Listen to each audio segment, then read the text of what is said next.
கால நேரத்தில் சில ஆன்மீக விஷயங்கள் பார்ப்பேன். irrespective of any religion I see the spiritual matters. ஏதோ ஒரு விஷயம் கேட்கும், சொல்லுவாங்க, கேட்பேன். நல்ல விஷயங்கள் ஏதாவது இருந்தா எடுத்துக்குவேன். ஒரு அனிமேஷன் பிலிம் வந்ததுங்க, என் வாழ்க்கையை மாற்றிய ஒரு விஷயம். 3 நிமிஷம் தான், உள்ளன்போடு கடத்திட்டு போயிடுறேன். டீச்சர் இல்லையா, அதனால ரெட் பென் கையில வச்சுக்கிறேன். சில டைம்ல அடிக்கோடு போடுவேன்.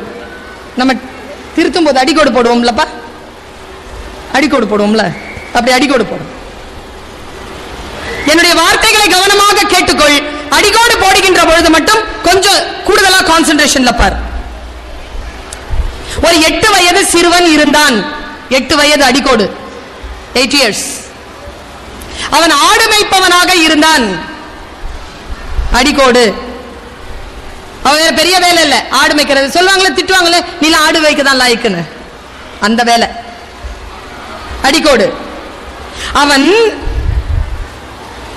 ஆடு மேய்க்கின்ற பொழுது தன்னுடைய ஆடுகளுக்காகவும் தனக்காகவும் பொழுதுபோக்குக்காக அல்ல, கேளிக்கைக்காக, ரெக்ரியேஷனுக்காக ஒரு இன்ஸ்ட்ருமெண்ட் கத்துக்கிட்டான். இன்ஸ்ட்ருமெண்ட் யாழ்னு சொல்லுவாங்க, இப்போ சித்தார்னு சொல்றோம், அப்படி குட்டி யாழ் வாசிக்க கற்றுக்கொண்டான். எல்லாரும் புல்லாங்குழல் தான் வாசிப்பாங்க, அவன் யாழ் வாசிக்க கத்து கொடுத்தான். கொஞ்சம் டிஃபரெண்ட். அடிக்கோடு, be different.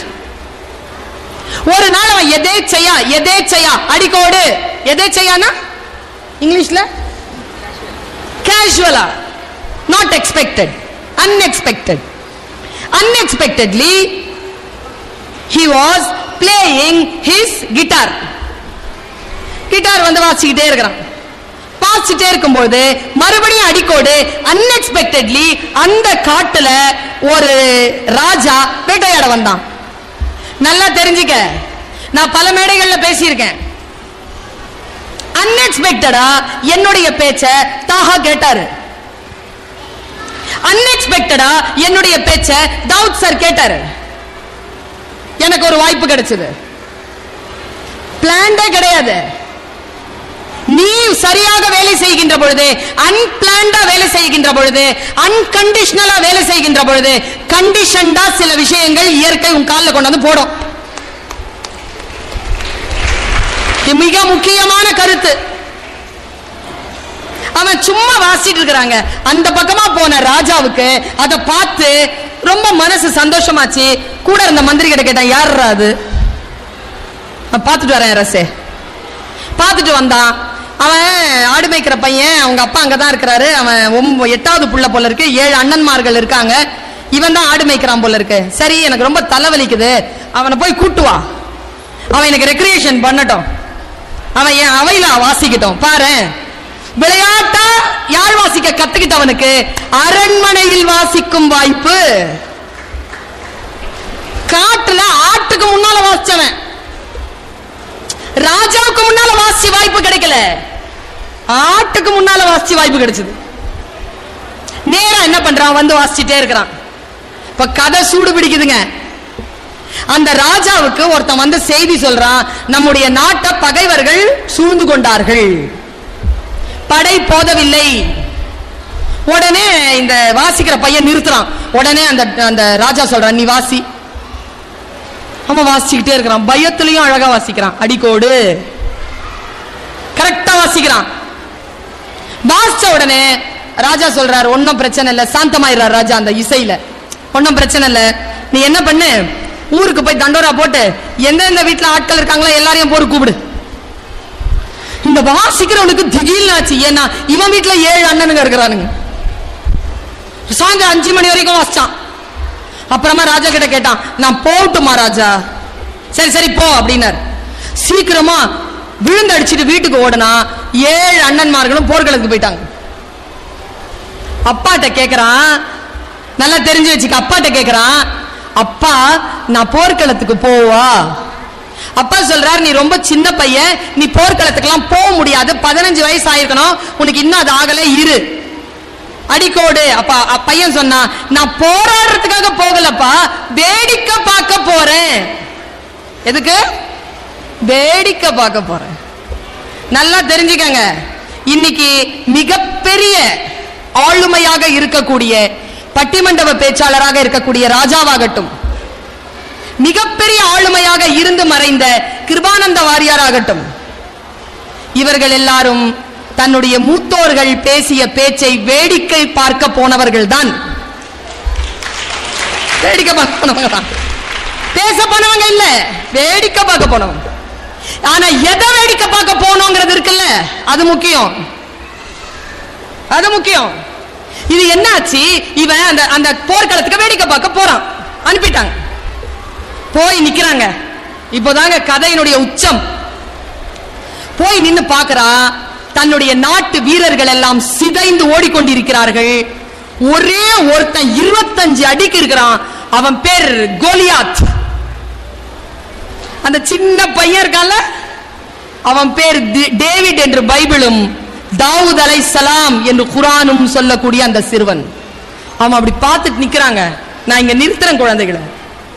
அந்த சின்ன குழந்தை அந்த கோலியாத்தை இப்படி பார்க்கறான், இப்படி இருக்கிறான். அவன் அப்படி பார்த்த உடனே அவன் கோலியாத் கத்துறானா, கத்தி சொன்னானா, டேய், என்னை யாராவது ஜெயிச்சிட்டா என் நாட்டை ஜெயிச்சதா அர்த்தம், என்ன ஜெயிங்க பாப்போம். எல்லாரும் செதஞ்சி ஓடுறாங்க. அவன் பிச்சு பிச்சு சாப்பிடறான் ஆள. இந்த பையன் என்ன பண்ணானா, தளபதி கிட்ட போய் ஆடி போயிட்டாங்க. நான் அதை படிச்சு பார்த்து, இந்த குழந்தை என்ன பண்ணுச்சு, நேரா போய் தளபதி கிட்ட அடிக்கோடு பர்மிஷன் கேக்குது, நான் போய் கோலியாத்தை அடிக்கட்டுமான். அப்ப தளபதி சிரிச்சானா, நீ எப்படி அடிக்க முடியும், அவன் எவ்வளவு பெரிய ஆளா இருக்கிறான், எங்களாலேயே முடியல. இல்ல இல்ல, நான் ஆயுதம் வச்சிருக்கேன். நானா, உனக்கு பாடமே அதான். கோலியாத் என்ன சொன்னா, நான் ஆயுதம் வச்சிருக்கேன். எங்க ஆயுதத்தை காட்டுனாடா, எடுத்தாம் பாரு ஆயுதத்தை, காக்காவை அடிக்கிற உண்டிகோல், உண்டிகோலை வச்சு காட்டினாங்க. இதோ இதை வச்சிருக்கேன்னு. அடிக்கோடு போட்டுக்கோ குழந்தைகளே. தளபதி சொன்னான், பறவையை அடிக்கக்கூடிய உண்டிகோலால் அரக்கனை அடித்து விட முடியுமா? அதற்கு கோலியாத்தை அடிப்பேன் என்று சொன்ன தாவூத் சொன்ன பதிலை என் குழந்தைகளை உங்கள் மனதிலே சிவப்பு கோடால் அடிகோடு போட்டுக் கொள்ளுங்கள். அவன் சொன்னான், என் கையில் வைத்திருக்கக்கூடிய ஆயுதத்தை நான் பறவைகளை அடித்து பயிற்சி பெற்றிருக்கவில்லை, பின்ன என் ஆடுகளை கடிக்க வரும் சிங்கங்களை அடித்து நான் பயிற்சி பெற்றிருக்கிறேன். நான் சிங்கங்களை அடித்து பயிற்சி பெற்றிருக்கிறேன். நான் பாருங்க, அவள சரி போனான். இப்ப வந்துட்டோம் கோலியாத்துக்கு முன்னால. டேவிட், நாம 2 பேரும் நிக்கிறோம். நானும் நீயும் டேவிடும் கோலியாத்தும் நிற்கிறார்கள். இப்ப களத்துல நம்ம 4 பேர் இருக்கோம்னு வச்சுக்கோ. அவன் என்ன செஞ்சான் தெரியுமா? தலைவன் இல்லையா, லீடர். நீ ஏன் பேச வந்த? பெரியவர்களுக்குமான பாடம் இது. லீடர் இல்லையா அவன் எங்க தெரியுமா குறி பார்த்தான்? பைபிள் எடுத்து வாசி பாருங்க, ரொம்ப டீடைல்டா இருக்கு. நெற்றிக்கு வலதுபுறத்தில் குறி வைக்கிறான். ஏன் தெரியுமா? மயக்கம் அடைய வச்சுதான் அவனுக்கு சிங்கங்களை பழக்கமே தவிர சிங்கங்களை அவன் கொல்ல மாட்டான். ஏனென்றால் அவன் நோக்கம் சிங்கங்களை வேட்டையாடுவதல்ல, சிங்கங்களிடமிருந்து தன் ஆடுகளை காப்பாற்றுவதுதானே தவிர சிங்கங்களை கொலை செய்வதல்ல தாவூதினுடைய நோக்கம். அடிச்சான் பாரு, கரெக்டா பார்த்து அடிச்சான். பட்ட உடனே கோலியாத் டமால்னு விழுந்துட்டாங்க. பாடம் முடிஞ்சது தானே, அவன் தோத்துட்டான், இவன் ஜெயிச்சிட்டான், முடிஞ்சது இல்ல. பாடம் முடியல குழந்தைகளே, எனக்கும் உனக்குமான பாடம் முடியல. அவன் எங்க தெரியுமா தன்னை லீடர் எஸ்டாப்லிஷ் பண்ணான்? அவன் தலைக்கு மேலே இறைவன் ஒரு வேதத்தை இறக்கினான் என்று குர்ஆன் சொல்லுகிறது. அப்படி என்ன செய்தார் தாவூத்? என்ன செஞ்சார் தெரியுமா? நடுங்கி போனங்க நான் படிக்கும் பொழுது. அவன் என்ன பண்ணா, எல்லாரும் ஓட ஜெயஜெயக்காரம் பண்ண, அவன் அந்த அரக்கனை நோக்கி நடக்கிறான். எல்லாரும் பிடிக்கிறாங்க அவனை. எதுக்குடா அங்க போறேன்னு. அதுக்கு டேவிட் சொன்ன பதிலை குழந்தைகளை எழுதி வைத்துக் கொள்ளுங்கள். டேவிட் சொன்னான், நான் போனோம், ஏன்? என் ஆயுதம் அங்கே இருக்கிறது. உன் ஆயுதம் எதுடா? கல்லு. அவன் அடிச்சான்ல கல்லு, அது நெத்தில மாட்டிக்கிட்டு இருக்கு. உனக்கும் எனக்கும் தான் அது கல், டேவிடுக்கு அது ஆயுதம். எந்த ஒரு வீரனும் களத்தில் ஆயுதத்தை போட்டு விட்டு வரமாட்டான். போய் அந்த ஆயுதத்தை எடுக்கிறதுக்காக போறாங்க அவன் அரக்கன் கிட்ட. அரக்கன் மேல ஏறி எடுத்து பத்திரப்படுத்தும் பொழுது அவன் எந்திரிச்சிட்டான். என்ன தெரியுமா பண்ணா? கர கர கர கரன்னு மடியில இறங்கி அவன் மடியில இருந்த பட்டைய கத்தியை எடுத்து கர கர கர கரன்னு அவன் தொண்டைக்கு ஏறி அவன் எழுறதுக்கு முன்னால கழுத்து அறுத்துட்டாங்க. இதுதான் டேவிட் செய்தது. வாய்ப்பு இருக்கின்ற பொழுது குழந்தைகளே, கையிலே உண்டிகோல் தான் இருக்கிறது என்று அச்சப்படாதீர்கள், கையிலே கல் தான் இருக்கிறது என்று அச்சப்படாதீர்கள். ஆனால் அதை வைத்துக் கொண்டு எதையெல்லாம் சாதிக்கலாமோ அதையெல்லாம் சாதிக்கக்கூடிய ஆழ்ந்த அறிவையும் ஞானத்தையும் பெறுங்கள். என்னிடத்தில் இருப்பது வெறும் சொல்தான். ஆனால் அந்த சொல்லை எடுத்துக்கொண்டு உலகமெல்லாம் நான் உலா வருகிறேன் என்றால் என் சொல்லும் டேவிடின் கையில் இருந்த உண்டிகோலும் ஒன்றுதான். வைத்துக்கொண்டு எதை வேண்டுமானாலும் செய்யலாம். காக்காவையும் அடிக்கலாம், கோலியாத்தையும் வீழ்த்தலாம், சிங்கத்தையும் வீழ்த்தலாம். நம் கையில் தான் இருக்கிறது நமக்கான ஆற்றல். எல்லோரும் சிறந்தவர்களாக இருந்துவிட முடியாதுதான்.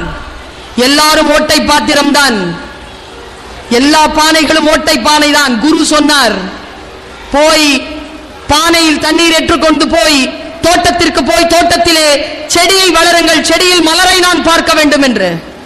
ஒரு சீடனிடத்தில் மட்டும் ஓட்டையான பாத்திரம் இருந்தது. ஆனால் அவன் கவலைப்படவில்லை. எடுத்துக்கொண்டு போவான், தண்ணீர் இருக்காது, திரும்பி வந்துருவான். மறுபடியும் எடுத்துக்கொண்டு போவான், தண்ணீர் தீந்து போயிருக்கோம், மறுபடியும் வந்துருவான். அவன் முட்டாள்தான். ஆனால் அந்த சீனத்து கதை இப்படி சொல்லுகிறது. குரு வந்து பார்த்த பொழுது சீடர்கள் எல்லாம் தண்ணீர் ஊற்றி அந்த தோட்டத்தை மலர்த்தி இருக்கிறார்கள். ஆனால் ஓட்டை பாத்திரம் கொண்ட அந்த ஒரு சீடன் தான் தான் நடந்து வந்த பாதையெல்லாம் பூக்களை மலர்த்தி இருந்தான் என்று அந்த கதை முடிகிறது. ஓட்டை பாத்திரமாக இருந்தாலும் பாதையெல்லாம் பூக்கள் மலரக்கூடிய வாய்ப்பை வல்ல இறைவன் உங்களுக்கு தருவான். அதனால் முழுமையோ குறையோ அது ஒரு கருத்து அல்ல. நம்மிடத்தில் இருக்கக்கூடியதை முழுமையாக பயன்படுத்தக்கூடிய அந்த தௌஃபீக், அந்த ஆற்றல், அந்த ஆசீர்வாதம் வல்ல இறைவனால் உங்களுக்கு கிடைக்க வேண்டும், எனக்கும் கிடைக்க வேண்டும் என்று நான் பிரார்த்திக்கிறேன். சிகரம் தொடுவது என்பது யாரோ ஒருவன் தொட்ட சிகரத்தை தொடுவதல்ல, நம் உயரத்தின் எல்லையை தொடுவதுதான் சிகரம் தொடுவது. குழந்தைகளே, அடுத்த முறை நான் உங்களை சந்திக்கின்ற பொழுது நீங்கள் உங்கள் சிகரத்தையும் நான் என் சிகரத்தையும் தொட்டுக்கொள்ளக்கூடிய அந்த வாய்ப்பு வல்ல இறைவனால் மீண்டும் நிகழ வேண்டும் என்கின்ற பிரார்த்தனையோடு உங்கள் அனைவரையும் வாழ்த்தி வேண்டி விடை பெறுகிறேன்.